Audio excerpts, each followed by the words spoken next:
আমার মদ শেষ হয়ে গেছে, আমাকে মদ কর, টাকা দে, না হলে তোকে খুন করে ফেলবো। এই তুই তাড়াতাড়ি নামাজ শেষ কর, আমার মদ শেষ হয়ে গেছে, টাকা দে বলতেছি। কি হয়েছে, তুমি এরকম করতেছো কেন? আমার মদ শেষ হয়ে গেছে, আমাকে মদ কর, টাকা দে, না হলে তোকে খুন করে ফেলবো। আচ্ছা, আমি তোমাকে টাকা দিব, তবে আমার একটা শর্ত আছে।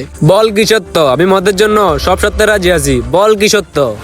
আমার শর্ত হলো তোমাকে এক ওয়াক্ত নামাজ আদায় করতে হবে। আচ্ছা, আমি তো সত্যে রাজি আছি। আচ্ছা, তাহলে তুমি নামাজ পড়ো, আমি টাকা নিয়ে আসতেছি।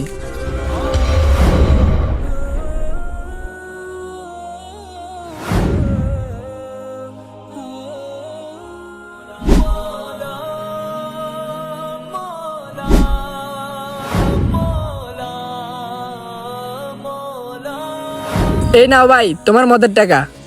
না ভাই, আমার আর মদের টাকা লাগবে না, আমি নামাজ পড়ে অনেক শান্তি পেয়েছি। তাহলে আল্লাহ পাক তোমাকে হেদায়েত দান করছে। সবাই কমেন্টে আমিন বলে যান।